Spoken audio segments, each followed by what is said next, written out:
Hey guys, this is Stephanie Janisek. Welcome to my YouTube channel. The intro song and playing in the background is Pretty Vacant by the Sex Pistols, and I think it's kind of fitting for what I'm going to talk about right now. I'm going to give you a real quick reason why I don't think The Force Awakens is a Star Wars movie.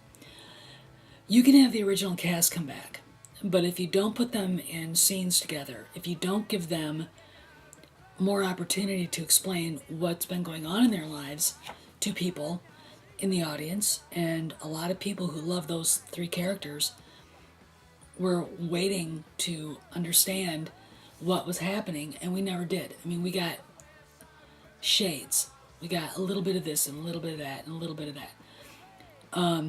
We know that Han left and never came back home after Ben went to go to see Luke and get help.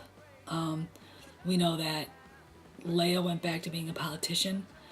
We know that Luke was rebuilding the Jedi Order, but we don't get any context. We don't get any details. And I'm not meaning like a 25-page synopsis on everything that all three of them did, but something of a body of text to give us an idea of what happened. We don't really know. We just know that Ben Solo freaked out, turned himself into Kylo Ren, decided to, go to the Jedi Academy, kill all those kids, and it looks like abduct Rey and dump her on Jakku, and that's it. So, okay, is that a Star Wars movie? No. Oh, and then he murders his dad, which was a really bad way of handling Harrison Ford's exit from the series. Okay, and I mean, to me, and to a lot of people, Star Wars has always been more than just Jedi's and the Force and all that. It was about character. We didn't fall in love with all the cool little magical stuff. We fell in love with three characters: Han, Leia, and Luke. Everything else was just part and parcel to the movies, and there's a magic to it. George Lucas had a great vision, and he was able to realize it, and he had really good help. Larry Kasdan, Gary Kurtz. The casting of Harrison Ford was brilliant. And A was this character that has become an icon, and so many people loved. I mean, the casting of Mark Hamill as Luke was brilliant, and Carrie Fisher. I mean, who else could play Leia? Who else? But there's something missing in this new trilogy, and I think the reason why is because instead of giving us a really good story, they gave us a money-making cow and said they were going to make a great story. And they misused that original cast that came back. I wanted to see more of those three. I wanted to see Luke and Leia and Han reunited, at least on the same zip code. And we didn't get to see that. I mean, the idea of Luke Skywalker at the very end with a 2-minute stare down with Daisy Ridley is what? I mean, and honest to God, I don't think that J.J. Abrams was the correct guy to pull this all together. I don't think he's a very good director. I'm perfectly blunt here. I know people love him. I'm trying to figure out why. Oh, he makes a lot of money for people. Okay. Because the new audience, these young kids don't demand a good movie. They think that explosions and neat tricks with CGI and practical effects are a good movie, and they're not. I expect character. I expect context. There's nothing linking this new trilogy to the last one, because we don't know why things happened. We have nothing there. And when we left our three heroes, Han, Leia, and Luke, they had gone through a very traumatic journey of self-discovery together, and it was all different character arcs, but it all kind of happened together. You have Luke discovering he's not who he thought he was. All the truths that he lived with his whole life were lies. He discovers he's the son of the worst human being in the universe, and that he has a sister, Leia. His mission is to turn that worst human being, Darth Vader, back to the light, and he's successful in it. He becomes the man he's supposed to be. He knows that his destiny is to be a Jedi. Han When you meet him, he is, I would say, just, I mean, think about the American gunfighter. Think about saddle bums back in the Old West. And that's kind of who he is, gunfighter, an outlaw. He's a smuggler, a pirate, a mercenary, you name it. And he's been living for himself and his best friend Chewbacca for over 10 years. He is a guy who doesn't really want anybody and he doesn't want to care about anything. And there's a reason for that. And he's in his past he's been abandoned. He's been left behind. He's done with belonging to people. He belongs to himself.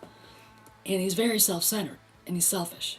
And when you've gone through bad things, that tends to turn you into a different kind of human being. Then he meets Leia. And this is where the two character arcs kind of coexist together. Leia is already a hero. She has seen her planet destroyed. The man she knew as her dad killed. Her mother, the woman she recognized as her mother, killed. And she, is a senator. She's a leader. She's a leader in the Rebel Alliance.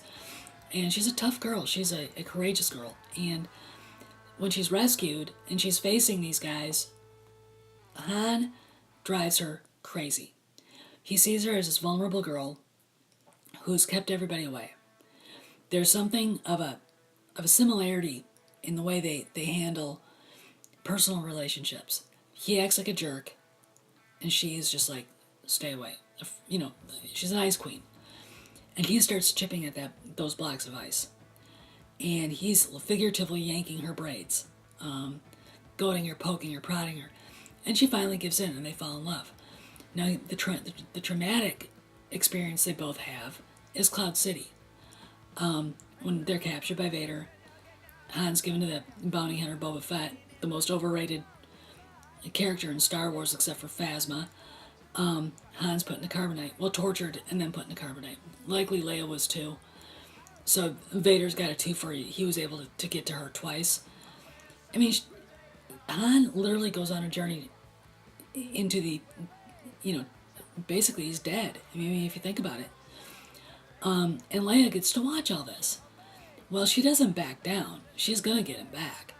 And she's the first, hers is the last face he sees, and the first person he encounters is Leia. They fall in love, and that is their turning point. That is their moment of self-realization of who they really are. And I have to say, going through what Han Solo went through, as traumatic as it had to be, it's hard for me to believe he'd give up on his family and give up on that woman at all. I don't see it possible. Now, arguing? Yeah, you argue with your spouse, all right? What were they arguing about? We don't know. Why was he coming and going all the time? We don't know. The books say something, but I don't care about what the books, the canon says. This new canon is garbage. It's meaningless crap. And I really wish people would demand more, because they're not knowing the Han Solo, Leia, and Luke that I grew up with, all right? They're heroes. They're genuine.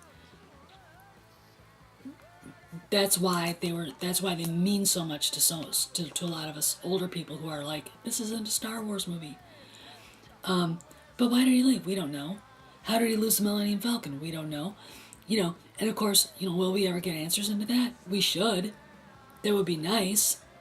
Is J.J. Abrams the kind of guy to actually be wise enough to understand that there are people going, hey, what the hell? And give us those answers? That'd be great. And then there's Luke wandering around the galaxy like Qui-Gon Jinn looking for the first Jedi temple and ignoring his sister. They all go back. Luke just goes on the run. Han and Leia kind of revert to what they used to be, which is like, okay, so everything that happened in the first trilogy didn't really matter. It didn't really change people for good like it would have anybody else. Who wrote this crap? That's what you want to ask, is who wrote this crap? It was meaningless schlock, and it was not a Star Wars movie because of that. These new characters are empty. We don't know who they are. We don't care. there's no reason to care about Rey because she has no context. Rey with a big question mark. You know, I mean, the only reason why I care about her is I want to know where she came from.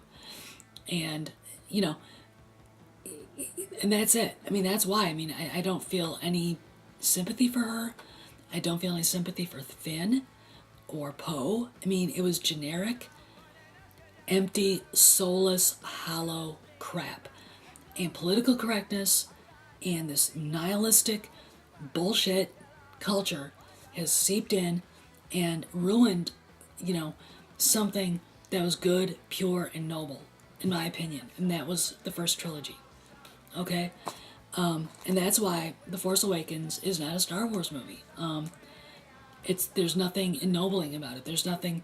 I didn't walk out going, you know, feeling elated. I walked out traumatized because my favorite character was murdered by his son. You know, why couldn't they have done that differently? Now there's no hope for Ben Solo to come back and be a normal person.